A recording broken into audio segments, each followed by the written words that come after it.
मिली कामयाबी तो रिश्ते भूल गए, जैसे तारों को जमीन का एहसास न रहा। दिल में दर्द, आंखों में आंसू और होठों पर झूठी मुस्कान के साथ यादों की अनगिनत किस्से लेकर एसपी ऑफिस पर पहुंचे गुलशन कुमार शायद शायरी की इन्हीं 2 लाइनों के जरिए अपने दर्द भरे रिश्ते की दास्तां को सुनाने और बताने की कोशिश कर रहा है।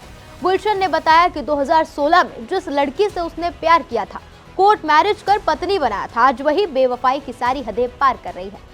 मेरी घरवाली अब मतलब कि हमारा रिलेशन था 2016 से, उसके बाद में हमने पढ़ाया लिखा अपना उसको सपोर्ट किया, उसका फिर सिलेक्शन हो गया 2023 में। उससे पहले हमने कोर्ट मैरिज की थी, जिस कारण उसको सर्विस उसको बरेली में मिली। बरेली में पोस्टिंग होने के बाद में करीब 17-18 महीने से मेरे यहाँ आना जाना नहीं है और मेरे प्रति उसने झूठा मुकदमा लगाया, दहेज का झूठा मुकदमा मेरे पे लिखवा रखा है। मेरे पूरे परिवार पर 8 लोगों के नाम है, जिस कारण मैं कप्तान सर के यहाँ पे एप्लीकेशन देने के लिए आया था। नमस्कार, मेरा नाम है मानसी तिवारी और आप देख रहे हैं एबीपी गंगा। गुलशन ने बताया कि उसने अपनी पत्नी को अपने ही परिवार से लड़ झगड़ कर घर की बंदिशों से दूर रखते हुए 4 दीवारी से बाहर निकालकर पढ़ने लिखने की आजादी दी। उसके सपनों की उड़ान को पूरा करने के लिए जी तोड़ मेहनत मशक्कत की। पत्नी जब कामयाबी की राह पर चलते हुए उत्तर प्रदेश पुलिस में सब इंस्पेक्टर बन गई तो उसने सबसे पहली एफआईआर उसके ही पति के नाम दर्ज करा दी। वो 23 बैच में भर्ती हुई थी। कौन से पद पे है? वो एसआई के पद पे तैनात है। अच्छा। अब कौन से जो आप पे आरोप लगाए हुए हैं? वो दहेज के हैं, वो है दहेज उत्पीड़न का है, वो जिसमें वो मांग कर रही है 20 लाख रुपए की कि मुझे पैसे दे दो और मैं तुम्हारा समझौता नहीं ख़त्म कर देंगे।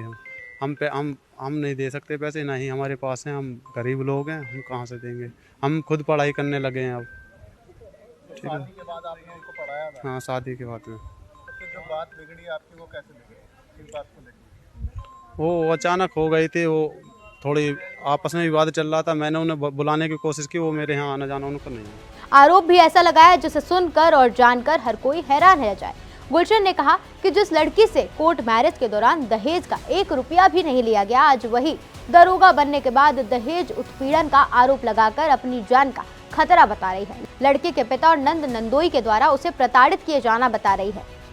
दरअसल हापुड़ में पिलखुआ नगर कोतवाली इलाके के ग्राम पूठा में रहने वाले गुलशन कुमार की शादी 2 दिसंबर 2022 को नगर कोतवाली इलाके के मोहल्ला गणेशपुरा में रहने वाली पायल रानी से हुई थी। गुलशन ने बताया कि पायल से उसकी पहली मुलाकात साल 2016 में हुई थी। दोनों एक दूसरे को बहुत अच्छी तरह से जानने पहचानने लगे थे। 2021 में उसने पायल के साथ कोर्ट मैरिज कर ली और इसके बाद 2022 में सामाजिक रीति रिवाज के साथ शादी कर ली। वो जैसे भी हैं, आना चाहें तो आ जाएं। हम तो अब आज भी रखने के लिए तैयार हैं और कल भी रखने के लिए तैयार थे और आज भी हैं। लेकिन झूठा मुकदमा लिखवाया हुआ है, वो उसमें जांच थोड़ी अच्छे से हो। ये हमारा जो मुकदमा दहेज का मुकदमा है कि मेरा पति दहेज की मांग करता है। ठीक है, कप्तान साहब ने क्या कहा? कप्तान साहब ने आश्वासन दे दिया कि हम अच्छे से जांच कराएंगे तुम्हारी, और जो हम बात करेंगे वो अपने तरीके से।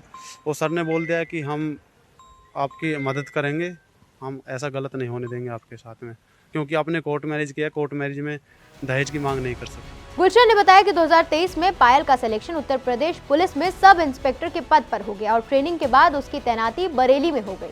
सब इंस्पेक्टर बनने के बाद पायल के तेवर धीरे धीरे बदलने शुरू हो गए। इंस्पेक्टर बनने के बाद पहले वो घर नहीं आती और फिर वो खुद उससे मिलने के लिए बरेली जाता, लेकिन अब पायल ने घर आना तो दूर, उससे मिलना भी बंद कर दिया था।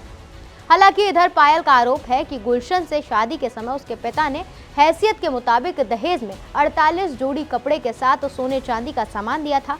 करीब 10 लाख रुपए शादी में खर्च हुए। इसके बावजूद भी गुलशन और उसके परिवार वाले दहेज में 10 लाख रुपए और एक कार की मांग कर रहे थे। पायल का आरोप है कि शादी से पहले ही उसका चयन उप निरीक्षक के पद पे हो चुका था और शादी के 3 महीने बाद जब वो ट्रेनिंग के लिए गई तो ससुराल वाले उससे उसकी सैलरी की डिमांड करने लगे।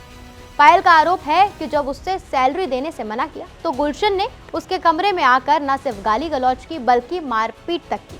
ससुराल जाने पर गुलशन और उसके परिवार वाले उसके साथ मारपीट करने लगे, चेहरे पर तेजाब डालकर जलाने और जान से मारने की धमकी भी दी। गुलशन उसे बार बार चरित्रहीन की धमकी देता रहा। इसी से परेशान होकर पायल ने गुलशन और उसके माता पिता नंद नंदोई के खिलाफ एफआईआर दर्ज कराई।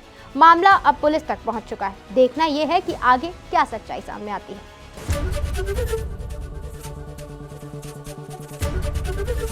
एबीपी गंगा, खबर आपकी, जुबान आपकी।